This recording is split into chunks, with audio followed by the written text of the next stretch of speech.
Hello friends, कैसे हैं आप सब। आज जो टॉपिक मैं आज आपके साथ डिस्कस करने जा रहा हूँ उसका नाम है सुपर कंडक्टर्स। ये एक बहुत इंटरेस्टिंग फिनोमेना है और इसमें अगर बात करते हैं तो सबसे पहले I will talk about superconductors, then I will talk also about Meissner effect. तो सबसे पहले हम सुपर कंडक्टर्स के बारे में बोलते हैं। तो सुपर कंडक्टर्स जो फिनोमेना है, सुपर कंडक्टिविटी फिनोमेना, इसको 1911 में डिस्कवर की गई थी बाय कैमरलिंग ओन्स। इन्होंने डिस्कवर की थी ये phenomena first of all mercury metals में। Hg क्या मेटल्स होता है, उसमें इन्होंने ऑब्जर्व किया कि जो मरकरी है वो it shows zero resistivity, zero resistant at a very low temperature, और वो टेम्परेचर बोला जाता है क्रिटिकल टेम्परेचर। तो एक तरीके से हम बोल सकते हैं कि कोई भी सब्सटेंस जब जीरो रेजिस्टिविटी को शो करता है at a certain low temperature, तो ये जो जीरो रेजिस्टिविटी की प्रॉपर्टी होती है that is known as superconductivity, और उस सब्सटेंस को हम लोग बोलते हैं सुपर कंडक्टर्स। तो डिफरेंट सब्सटेंसेस के लिए जो क्रिटिकल टेम्परेचर होता है वो डिफरेंट होता है। तो जैसे अगर मरकरी की बात करें तो मरकरी के लिए जो क्रिटिकल टेम्परेचर था 4.2 केल्विन था। फिर लेड आया, लेड में भी सुपर कंडक्टिविटी फिनोमेना को ऑब्जर्व किया गया। ये 1913 में ये डिस्कवर किया गया। इसका जो क्रिटिकल टेम्परेचर था 6.2 केल्विन था। फिर आफ्टर दैट नोएबियम आया, ये भी मेटल होता है। इसमें जो टेम्परेचर, इसका क्रिटिकल टेम्परेचर 9 के केल्विन था। फिर आगे ऐसे फर्दर डिस्कवरी गोज ऑन तो 1988 में इन्होंने थैलियम क्यूप्रेट्स, जो कि एक सिरेमिक है, इसको डिस्कवर किया और इसका जो क्रिटिकल टेम्परेचर था 125 केल्विन था। तो एक बहुत बड़ी मेजर डिस्कवरी थी सुपर कंडक्टिविटी। क्यों?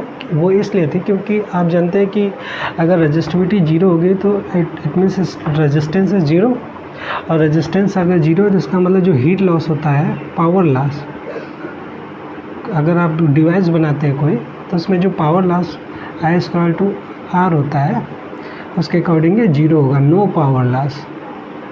जब कोई पावर लॉस नहीं होगा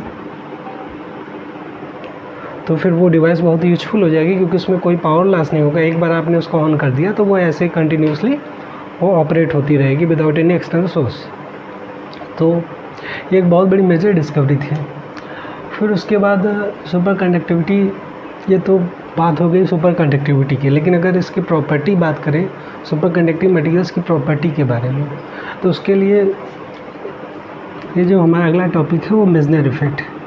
मेसनर इफेक्ट बेसिकली बताता है कि सुपर कंडक्टर्स के बारे में कि उनकी जो मैग्नेटिक फील्ड होती है, या हम ये कहते हैं कि सुपर कंडक्टर्स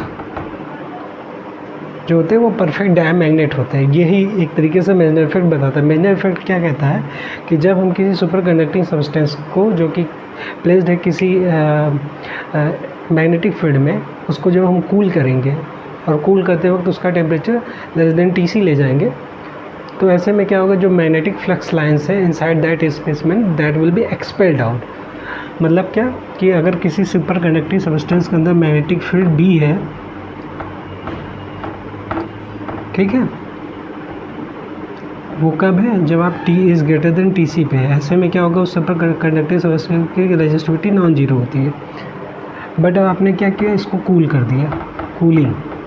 कूलिंग करते हुए क्या किया आपने, इसका टेम्परेचर लेकर T is less than Tc। तो ऐसे में क्या होगा, ये जो मैग्नेटिक फ्लक्स लाइन्स हैं वो इसके अंदर से नहीं जाएंगी, वो इसके बाहर से एक्सपेल्ड आउट हो जाएंगी। मतलब ये इसके बाहर से जाएंगी, तो magnetic flux lines will be expelled out from a superconducting substance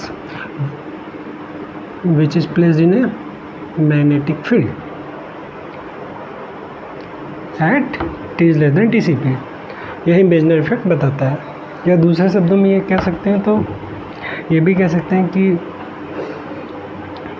अच्छा, मेसनर इफेक्ट को 1933 में मेसनर और रोसेनफील्ड ने डिस्कवर किया था, ये आप जानते रहिए। दूसरे शब्द में मेसनर इफेक्ट को ऐसे भी कह सकते हैं कि अगर कोई सुपर कंडक्टिंग सब्सटेंस है ये, और इसको आप T is greater than Tc पे है, जहाँ पे इसकी रेजिस्टिविटी नॉन जीरो है, मतलब कुछ ना कुछ इसमें रेजिस्टेंस है, बट आप इसको कूल कर दिए, कूलिंग किया तो इसको कूलिंग करके आपने ले गए T is less than TC पे, ऐसे में क्या हो जाएगा, सुपर कंडक्टर बन गया और सुपर कंडक्टर होने पर इसकी रजिस्टिविटी 0 हो जाएगी। फिर आप इसको मैग्नेटिक फील्ड के थ्रू गुजारेंगे या इसमें मैग्नेटिक फील्ड पास करेंगे तो मैग्नेटिक फील्ड इसके अंदर 0 हो जाएगी, मतलब जो मैग्नेटिक फ्लक्स लाइन्स है वो एक्सपेल्ड आउट हो जाएंगी। यही बताता है हमारा मेजनर इफेक्ट। ऐसे में क्या होगा कि आप जानते हैं B equal to mu naught M plus H, ये आप जानते हैं। B equal to mu naught M plus H, ये फार्मूला जानते हैं।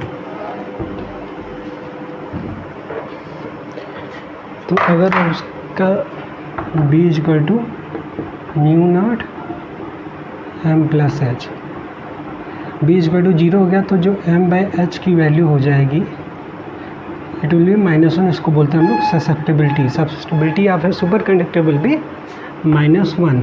जब ससेप्टिबिलिटी -1 है इसका मतलब क्या होगा, ये परफेक्ट डायमैग्नेट है। तो मैग्नेटिक इफेक्ट हमको ये बताता है कि जो सुपर कंडक्टिंग सब्सटेंस होते हैं वो परफेक्ट डायमैग्नेट होते हैं। ठीक है, ये भी एग्जाम में बहुत बार पूछा जाता है। और फिर अगर रिलेटिव परमिएबिलिटी की बात करें तो mu r equal to 1 plus susceptibility that will be 1 - 1 will be 0। तो रिलेटिव परमिएबिलिटी जो होती है किसी सुपर कंडक्टिंग सब्सटेंस की वो विल बी 0। ये भी बहुत बार पूछा जाता है। ठीक है, तो एक तरीके से अगर देखा जाए तो मेजनर इफेक्ट हमको ये बताता है कि जब मैग्नेटिक सुपर कंडक्टिंग सब्सटेंस को जब लेस देन TC पे ले जाएंगे तो जो मैग्नेटिक फील्ड है उससे एक्सपेल्ड आउट हो जाती है। तो ऐसे में क्या हो जाएगा, अगर हम बात करें, मान लीजिए ये एक मैग्नेट है, ठीक है, ये मैग्नेट है, इस मैग्नेट पे आपने रखा कोई सुपर कंडक्टिंग सब्सटेंस है। अब आप इसमें डाल रहे हैं लिक्विड हीलियम, मान लीजिए Hg का सुपर कंडक्टर है ये और ये मैग्नेट है। आप इसमें लिक्विड हीलियम डाल रहे हैं तो जैसे लिक्विड हीलियम डालेंगे कूलिंग होगा, कूलिंग होते जैसे इसके क्रिटिकल टेम्परेचर TC पे पहुंचेगा 4.2 केल्विन पे, वैसे क्या होगा, ये एक सुपर कंडक्टर बन जाएगा। सुपर कंडक्टर बनने के बाद इसके जो मैग्नेटिक फ्लक्स लाइन्स है, इसके अंदर जो मैग्नेटिक फ्लक्स लाइन्स है वो अब इसके अंदर नहीं रह जाएंगी, वह एक्सपेल्ड आउट हो जाएंगी, इसके बाहर से जाएंगी। तो ऐसे में क्या होगा, ये जो मैग्नेट है इसके ऊपर थोड़ा सा हवा में उठ जाएगा, ये हवा में है। इस फिनोमेना को बोलते हैं लेविटेशन, मैग्नेटिक लेविटेशन। इसका जो मैग्नेटिक फील्ड है इस मैग्नेटिक फील्ड के साथ रिपेल करेगा और ऐसे में ये थोड़ा सा हवा में उठ जाएगा। This phenomena is known as magnetic levitation. और इसी पे बहुत सारे एडवांस डिस्कवरी की जा सकती है। अगर हम अपना जो सुपर कंडक्टिव सब्सटेंस है, high temperature super conductive substance को अगर हम अचीव कर लें तो फिर हम magnetic levitation based magnetic trains को भी बना सकते हैं। ठीक है, जो कि हवा में ऐसे चलेगी। उसके लिए आपको बस जो पटरियाँ हैं, रेल की पटरियाँ रहेंगी वो मैग्नेट्स की बनी रहेंगी। तो ऐसा कि वो ट्रेन हवा में चलेगी और एक बार अगर आप उसको ऐसे चला देंगे तो वो ऐसे ऐसे कंटिन्यू चलती रहेगी without any external power supply. ठीक है, तो ये इसकी खास प्रॉपर्टी है। तो इस वीडियो को मैं यहीं रोकता हूँ, फिर अगले वीडियो में डिस्कस करेंगे।